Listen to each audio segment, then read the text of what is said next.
So thank you all for coming. Welcome. This is the first event being put on by Students Against Mass Incarceration at UCSD, and it's an honor to be here with you all today and to have UCSD community galvanize around this critically important issue and this critically important time. So on behalf of Students Against Mass Incarceration, I want to welcome everybody to the opening of Prison Nation, posters on the prison industrial complex by the Center for the Study of Political Graphics. And I also want to take time before I introduce one of our honored guests who's going to be presenting a digital tour of the exhibit, the poster exhibit. I want to take the time to thank our sponsors, without whom this event obviously would not have been possible. Nancy already got into a little bit of that, but first of all, I want to thank Associated Students, Critical Gender Studies, Chicana Latina Arts and Humanities Program, Critical Resistance, Californians United for a Responsible Budget, the Department of Ethnic Studies, the Department of Literature, and last but not least, the Cross Cultural Center.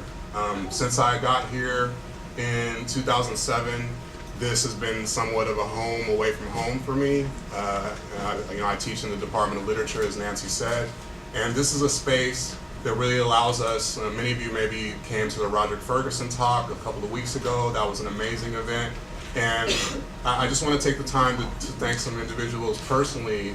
Nancy was just up here. She's been amazing. And if you guys could give her a hand, I'd really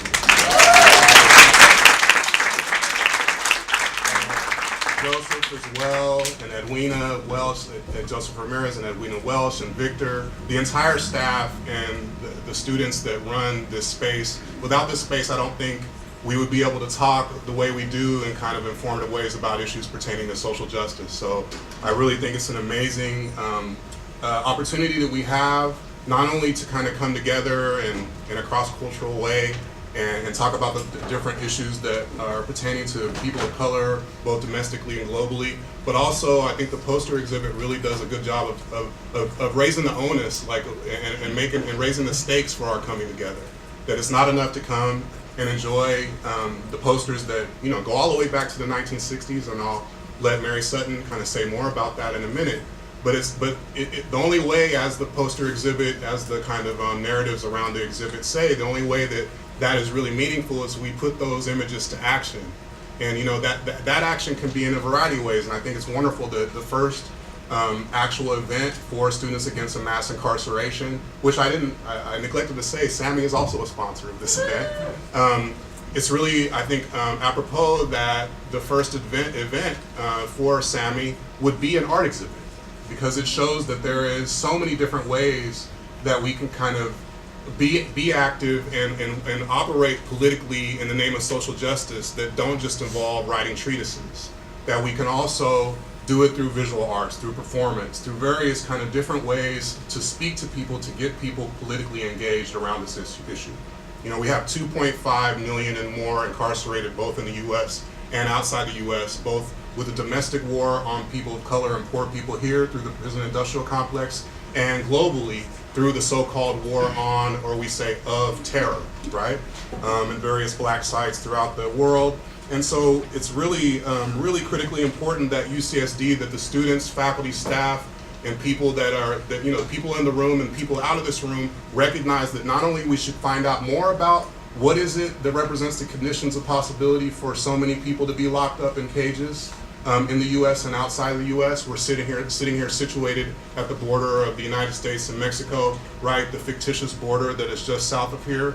We understand that not only are people citizens of the United States in prison cells like Corcoran, like Pelican Bay, which we'll talk about more later, but people that are labeled as illegal aliens, non-citizens, in detention camps. And Obama is getting ready to have the devious distinction of deporting the 2 millionth human being since he's been in office. The wonderful moment where people were laughing and partying in the streets when he was elected president as the first black president of the United States has kind of like a really vicious underside, doesn't it?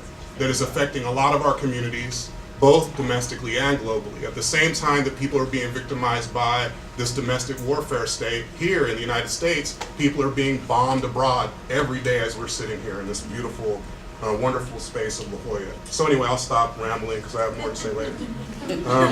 So without further ado, I just want to take a moment to introduce one of our honored guests today, Mary Sutton, who is the director of the Center for the Study of Political Graphics. Let's see. Excuse me. This exhibit of posters has been commissioned since 2006. It's been at various universities throughout California and throughout the country. It's also been at various community spaces. And just to tell you a little bit about the order of operation here, after we have Mary's presentation, we're going to have a panel discussion, and we'll introduce the panelists later, and then we're going to have a reception to follow. So anyway, Mary is the director for the Center of the Study of Political Graphics. As such, she and other members of CSPG have curated the exhibit you're going to see today, Prison Nation Posters on the Prison Industrial Complex, as a means to, quote, reclaim the power of art to inspire social action. To reclaim the power of art to inspire social action.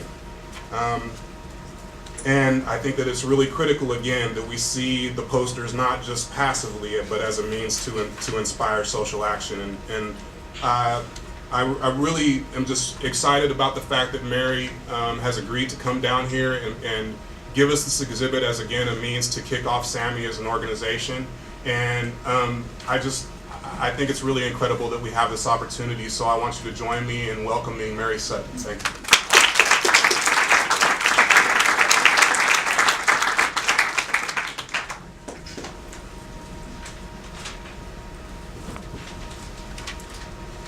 Okay, hi, thank you. Thanks for having me. This is really exciting. I came here yesterday and we installed part of Prison Nation over at the Geisel Library and then a segment of it here at the Community Center. And the enthusiasm and outreach that has been done is really inspiring.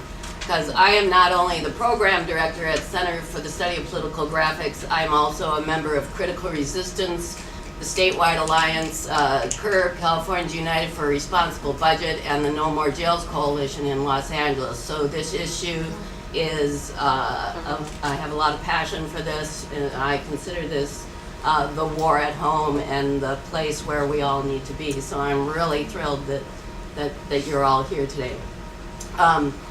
The Center for the Study of Political Graphics is an archive of over 80,000 social movement posters from all over the world. They start from the late 1800s, but the bulk of them are post-World War II. They're from all over the world, and they cover a plethora of social movement and liberation struggles around the world. Oftentimes the posters might be the only place where such struggles are documented. Our criteria is we collect graphics that have been produced in multiples and that they are overtly political. So the fact that they've been produced in multiples would indicate that it was an organized effort, even if it might be small. So Xerox copy, silkscreen, stencil, offset, and now digital also. So we have a preservation and access program. We have a museum level database. We're cataloging, digitizing, lots of opportunities for internships for students like yourselves. So we have a back on the table where the food is, there's information about coming and getting credit at CSPG or just volunteering as well. Our second program then is exhibition. We have traveling exhibitions. We have over 30 exhibition titles on labor, the environment, feminism, racism, immigration. We have a full exhibition on immigration itself. Maybe we can bring that here one day. And Prison Nation, posters on the prison industrial complex, was curated in 2005, 2006 with members of the South LA community that have been involved in fighting prisons and jails for many, many years. The Youth Justice Coalition, All of Us or None, A New Way of Life. We're all involved in helping us curate the exhibition and decide the themes and what the exhibitions should cover. So thank you for being here. So I'm going to start. You'll have to forgive me. I've given the exhibition tours when the exhibition is there and all around us. So this requires me to be a little more linear. So in my thinking, but be patient. This exhibition is comprised of 75 posters. Like I said, it's divided between the Geisel Library and this, and I think they're all going to be moved to the Geisel Library after about a week. So you'll be able to see the same thing in full. So the exhibition is divided in about 12 different themes.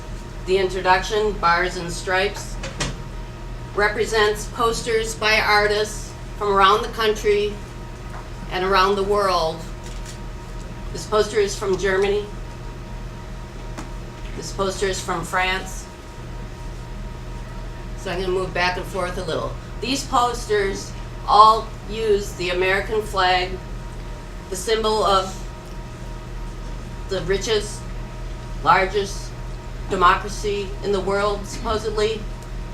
We brag about freedom, yet we incarcerate more people than anyone else in the world. The United States is 5% the world population.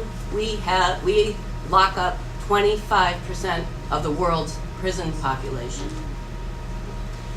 We lock up 716 people for every 100,000, whereas countries like Spain lock up 159 people per 100,000, France 96, India 32.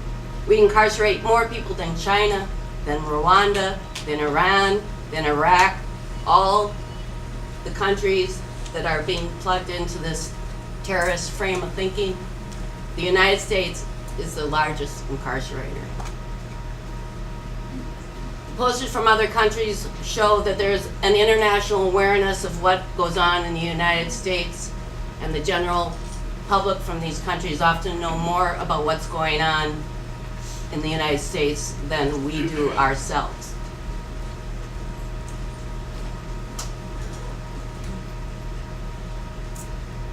We have over 2.5 million people incarcerated in state, federal, or county jails. On top of that, there's another 2.5 to 3 million people under the thumb of the police state on parole, probation, electronic monitoring, on and on. It's a huge amount of people. Legalized slavery is the second section. This section proposes that mass incarceration in the United States is nothing but an extension of slavery. The 13th Amendment abolished slavery except for those who are incarcerated. Those who are incarcerated can have absolutely no rights. They can be worked for 20 cents an hour, they can be worked for nothing. They don't have a say where they go or when they wake up, when they go to bed. This poster by Andalusian Noel from the Justice Coalition on the East Coast has superimposed blueprints from prison construction plans over slave ships.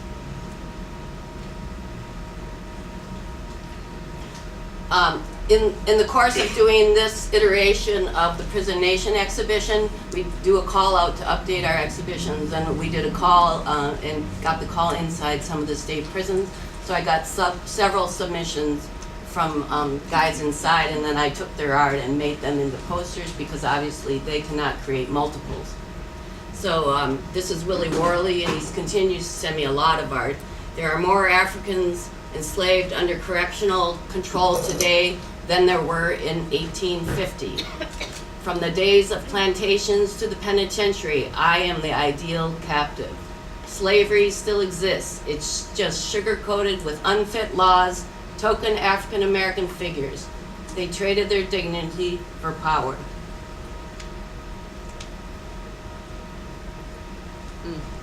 The photograph in this poster was taken by Danny Leon. He was one of the few civil rights photographers, and he did a project taking photos of the prisons in Texas. He did this back in the 70s to show the overcrowding that was going on at that point. Well, now the prison population has quadrupled since he did this project. I just want to point out, you've probably all seen this. This is a gallery guide for the exhibition, so you can follow along. There's more details about some of these posters. There's full annotations. There's 4 full-color posters from the exhibition in here, along with a glossary of terms. Some of these terms will be brought up today, but you might want to know more about them. And there's also a list of resources. Okay, criminalizing race, class, and gender. These posters are talking about who's targeted and profiled by the laws in this country. The country went from between 1920s up until the 80s, kind of a regular 200,000 people were locked up in state and federal prisons. And now today, 2.5 million. In California, since 1980, the state prison population alone went from 20,000 to over 180,000 in 2007. At the same time that this happened, laws were created.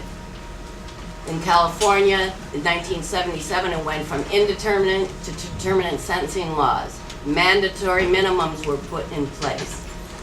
The war on drugs was instituted. The 3 strikes law was put in place in California in 1994. So at the same time, California built 22 prisons between 1980 and 2005. And with those laws in place and the war on drugs in full gear, they filled those prisons, doubled their capacity.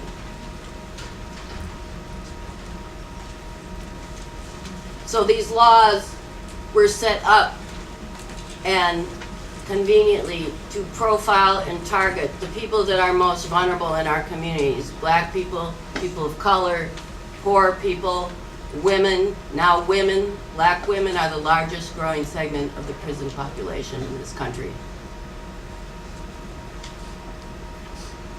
Homelessness. The county jails are full of people in the jail for loitering, jaywalking.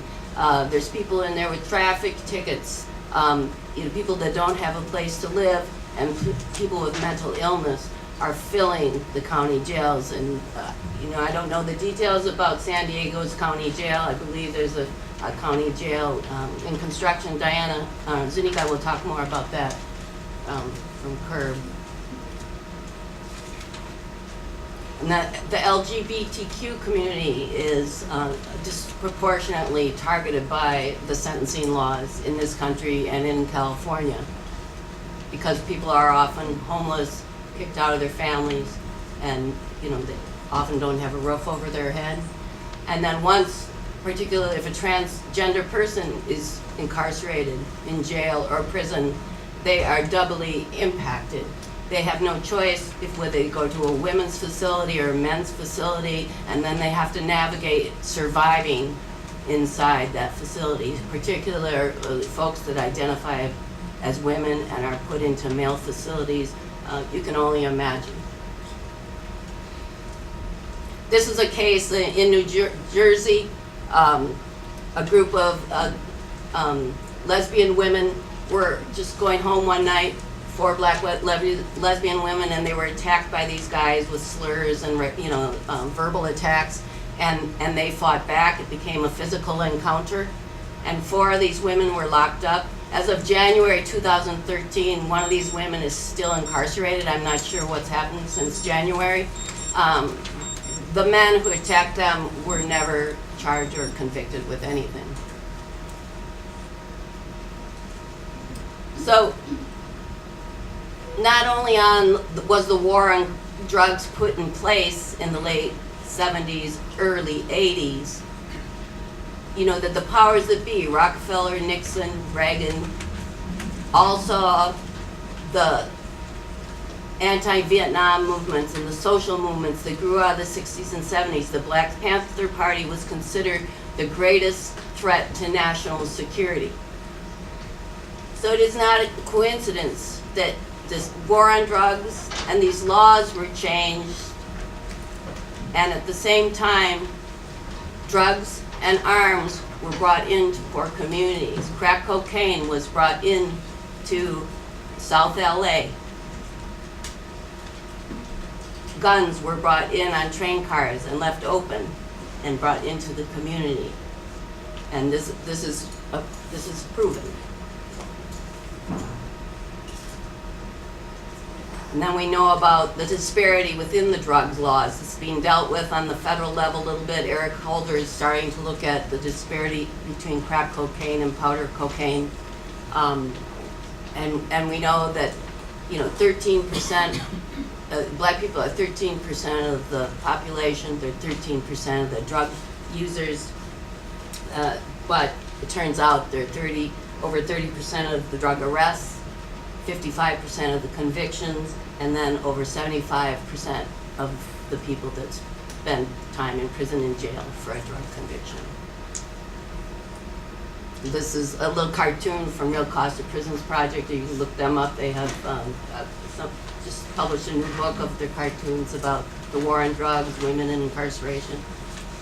It's a good resource. This poster is talking about the evil and the brutality within the police system. In LA, the Ramparts case broke out and showed that there was, gang members operating within the police force and in the sheriff's department, the Vikings. Many of these guys, what we're up against in the LA County Jail, are still in the LA County Jail despite, the federal investigation and oversight of what's going on there. Now, we added immigration to this this iteration of the Prison Nation exhibition, but we do have a full exhibition on immigration itself. So we know that this is a huge growing portion of prison population. Immigrant communities are mostly incarcerated in private prisons, and often they're contracting out. Like just till recently, LA County was incarcerating people for ICE in the Mira Loma facility. And they had to release those people or transfer those people out of LA County's facility because they couldn't even meet the standards, the federal standards that ICE had for security, health, care, and all that. So they were moved to a private prison somewhere. But now LA County wants to build a women's village in that Mira Loma site, a women's jail. So ICE is cooperating around the country with local law enforcement, local and state law enforcement to profile people in ICE.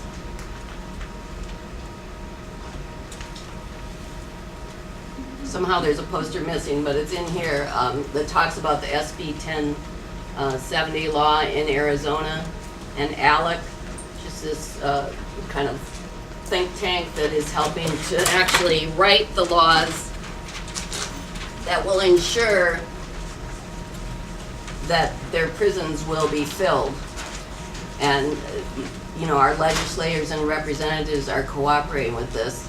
So this was proven in Arizona, and we can pretty much guarantee that it's happening in California. We know that Jerry Brown and all the Democrats are accepting major lobbying dollars from prison construction companies. And it doesn't have to be just for private prisons. Prison construction of state jails, state prisons, county jails are all being proposed to be built with construction dollars that investors will purchase and double or triple their money over 30 years.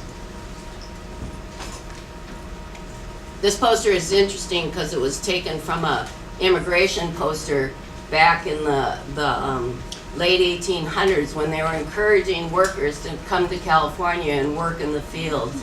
So there's a small picture in here of the original poster. And at this point in, when this is, I think, 2005, 155,000 people in California State Prison. And only 2 years later, there was another 20,000 people. This was created by the Prison Moratorium Project in Fresno.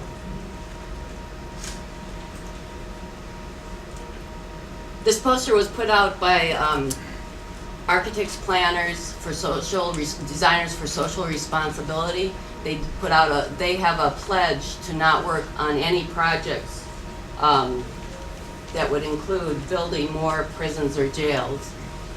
And they've got a pledge. I was going to try to read that pledge. Where is it? Because I think it's impactful.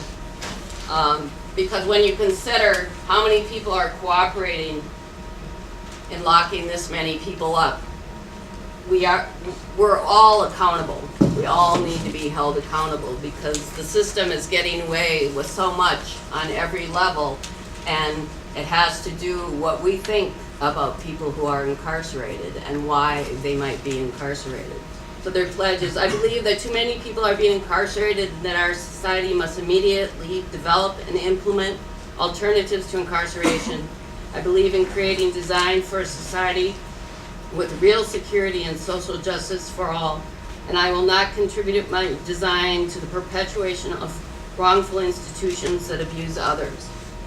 In recognition of the deep injustice of the present prison system, I pledge not to do any work that furthers the construction of prisons or jails. So though this is talking specifically about designers, planners, I think we can look at this in every realm of life, whether it's you're an artist, whether you're a writer, whether you're gonna go be a doctor or a lawyer, it applies, or it could apply. Now the interesting thing, there is a movement generated by Enlace, a national group, to divest from the private prison industry.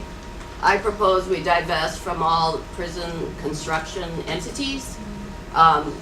We know that 80 to 90% of people incarcerated are incarcerated in government-run facilities, so county, state, and federal prisons.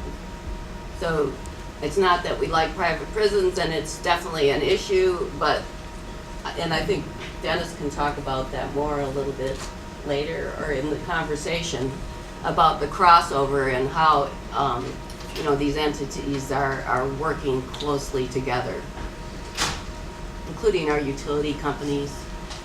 All the new prisons and jails being proposed are new LEED award-winning buildings. Another irony, they're all covered with solar panels. So AT&T's handing over checks to build these new prisons and jails. This is a poster I did over 15 years ago proposing divestment. I was involved in the anti-apartheid movement in Minnesota for many years. And so this poster uses familiar imagery if you were involved in that movement. The divestment movement from apartheid South Africa was one of the ways that apartheid was finally dismantled because of the economic pressure.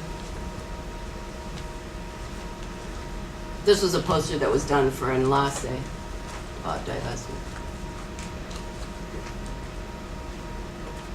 So education, not incarceration. California is #1 in prison spending, and now 49, 50, depending on the day, in education spending. And that same time that we built those 22 state prisons, we built 1 state university and a couple community colleges.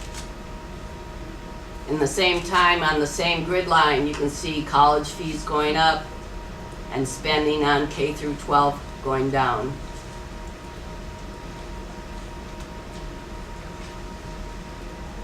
This poster is done by the YJC and proposing the close of the youth authority, which they were successful in. And they, across the state, youth detention centers have been shut down. And that's a good thing in many ways, but also one problem then is many youth are being sentenced as adults. This is also from a prisoner. Sorry. Some of these guys are really prolific, so their addresses are in the paper, so if you care to correspond or find out more about these guys.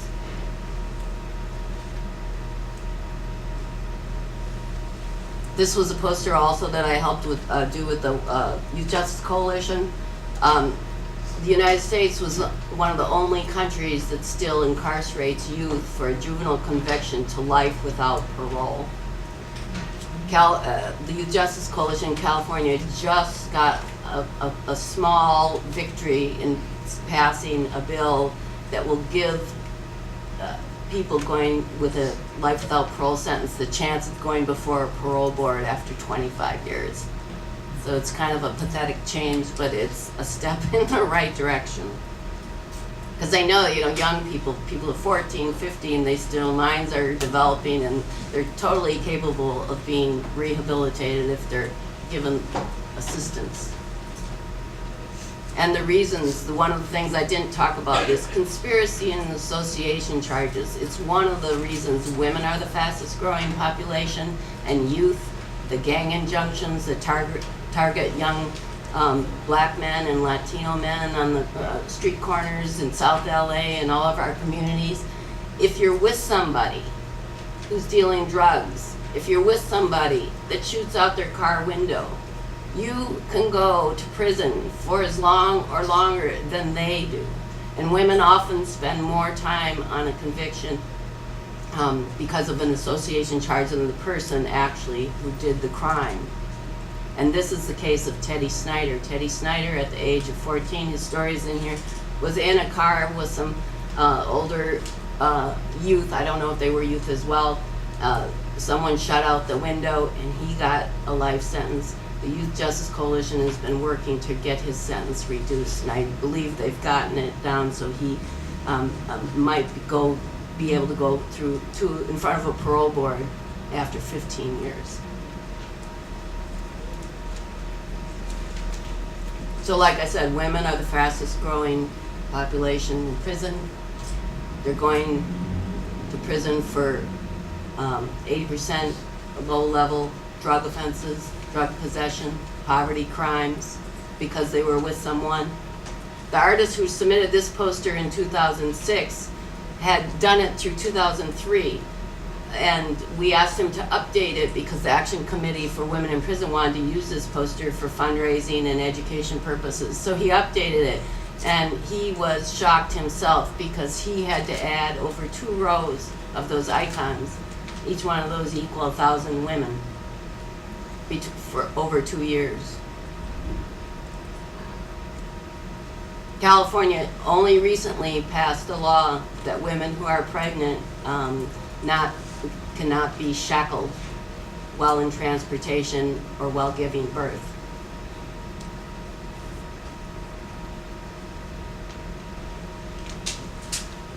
Also, as if being sentenced to a state prison isn't enough, we know that women suffer from sexual abuse, assaults inside prison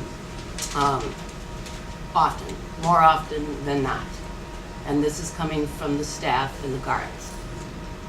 And it's a myth that, the statistics are different in men's prisons, but it's a myth that the majority of the violence between prisoners and assaults comes from the prisoners. It comes from the staff.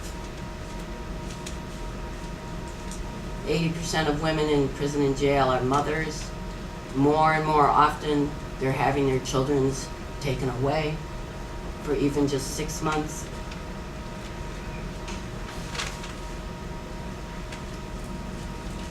So this section is just focusing on the overall system is cruel and unusual, but the specifics. Dolores Canales here, she'll be talking more about solitary confinement. But the United Nations international law says that 15 days in solitary confinement constitutes torture. California is locking people in solitary confinement and youth in solitary confinement for years, 10 years, 20 years, 30 years, even 40 years in solitary confinement. The 3 strikes law should be abolished altogether. The 3 strikes law is like a double whammy. Okay, so if you've had some convictions as a youth, possibly you were sentenced then, you did what you had to do then, but maybe 20 years later, you do something like write a bad check, steal a piece of pizza, pick up a tire off somebody's porch, they can turn until recently, they could turn that misdemeanor into, they call it a wobbler, into a felony and put you back in prison for up to 25 years to life. So California just amended the 3 strikes law, but it's a tiny change, and unfortunately, it's not affecting enough people, or as many people as it should, that qualify to be released under the new amendment. So, you know, we say get rid of the 3 strikes law altogether. And this is an example of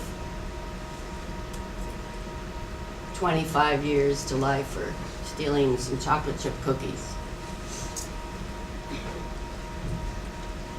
And prisoners are always treated with great indignity. This is from a student in New Orleans. After Katrina, the parish prison or jail, if it's a jail, it's a huge jail. You know, they were left to stand in, you know, sewer water up to their necks for days. And once they finally did evacuate the space, they were put up in the sun in the heat of the day up on a bridge for I don't know how long, but people disappeared. People that weren't even convicted of anything, but you know, regardless of that, they were left to die, literally. Okay, this goes international. We know that a lot of these prison construction companies are building prisons around the world. But Guantanamo Bay, we know that we are still holding people there that haven't been charged or convicted of anything.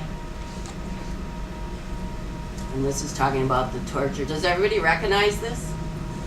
We find out that young people don't recognize it already. There were photographs taken after our intervention in Iraq inside the prisons, and evidence that U.S. soldiers were torturing Persian prisoners. So this is a symbol that was taken off the iPad ads.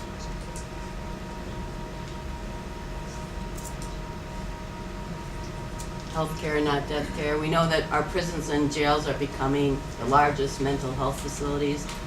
This is certainly true in California. You know, in the 80s, Reagan shut down all the mental health facilities. So now these people are getting sent to prison and jail and not being taken care of. LA County is projecting new jail construction based on 50% increase of a mental health population inside the jails.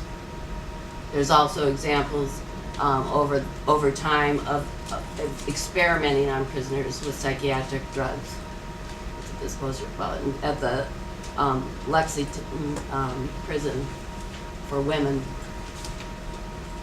And whether they're little or literal experiments now, we know that people go on, and if they're on meds at home or have regular meds, if they go into prison, you're not going to necessarily get the meds you're supposed to be on. And they might force you to go on meds whether you were ever on meds or not. This is happening all the time. This is a story up at the Walk. It's not a women's prison now, but up in Walker in the early 90s, women with AIDS were being literally left to die and isolated in rooms. The guards wouldn't touch them or serve them, and they were not allowed to be in the general population. And ACT UP LA took this on, and they took over offices in Sacramento, and they were actually successful at gaining these women some rights and some health care. But the level of action that ACT UP LA, read the story in the paper, the level of action that ACT UP LA was willing to take around this issue and around issues of AIDS in the gay community is the level of action that needs to happen now around mass incarceration. People, we need to be willing to get hundreds of people, thousands of people together and take risks and do creative actions that is going to impact the media and impact the powers that be. This is just talking about the right to hygiene. You know, we know that a lot of the youth institutions, we hear from the young women that they break out from the deodorant they give them, they get skin rashes, you know, the stuff that they give them. So if you collect your little hotel things and you have stashes of that stuff, give them to the Youth Justice Coalition in LA, because they bring that kind of thing to young people. But also, you know, people have to buy their things, so tampons and sanitary supplies are very expensive through the commissaries in the prisons.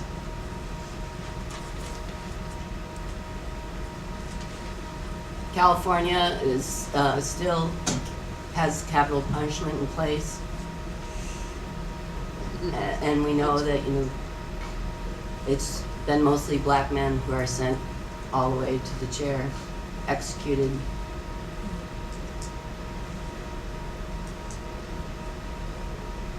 Tukey Williams, this is a poster I did. I was just devastated by the execution of Tukey Williams. Tukey Williams was a former gang member, but he rehabilitated himself. He was publishing books, he was mentoring inside the prison, and he was working, communicating with the gangs and actually creating peace treaties. He was nominated for a Nobel Peace Prize, and despite all that, they executed him in 2005. Troy Davis is another young man who proclaimed his innocence, who was executed in the last couple of years. And then this is, you know, about, they're finding out that with DNA evidence that many people have been executed were innocent.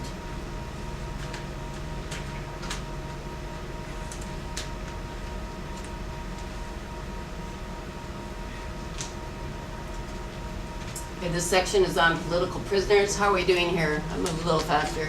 The United States would say that we don't have any political prisoners in this country. Well, of course we do. A political prisoner is someone that, you know, resists the state on some level and makes a statement against the, you know, the injustice on some level. And they're incarcerated for it. So these are many people from the movement. Years gone by, some of these people are in, some have been released. The next posters, these are all people that are still in prison. Leonard Peltier was charged of killing FBI officers at the Pine Ridge Reservation back in the 70s. He still claims his innocence. He's sick and dying. He's done a lot of art while he's inside. Mumia Abu Jamal also claims he's innocent. Former Black Panther member is accused of killing a police officer. He was recently taken off a death row and still has a life sentence, and there's still people working for his release. Lynn Stewart was representing a man from the Middle East. She made a mistake as his counsel, passed on a message for him or something, so she is being charged as a terrorist, a friend of the enemy. This is a woman that's a member of the National Lawyers Guild. She's in her 70s. She has cancer. She's dying, and they're not. It doesn't look like they're going to let her out on compassionate release. Is that Susan Thornton? Hi, sorry. The Cuban Five. The Cuban Five are accused of threatening the United States through terrorist acts. Actually, they were in this country monitoring right-wing Cubans who were threatening to do action, you know, violent actions in Cuba. And these guys are still in federal prisons. So there's a movement to get Obama to set them free. And Bradley Manning, now Chelsea Manning, you probably are more familiar with this, renowned whistleblower, will be spending most of his life, her life, in prison. So these are posters of folks that are fighting against the system. In East LA, back in the 90s, they kept a women's jail from being constructed there. You'll hear more about but this came out of the 2011 hunger strike in California. Dolores will talk about the demands from those. This is the poster the Youth Justice Coalition did to pass 1270. They tried to ban the media or they did ban the media from the prisons, and that was around the hunger strike, so people couldn't get in and find out what was really going on. This did not pass, so there's still a media ban. Ban the box. This just got on a statewide level. California just passed ban the box on government applications and private contractors with government. This is to take the box off the front page of an application that says, have you ever been convicted?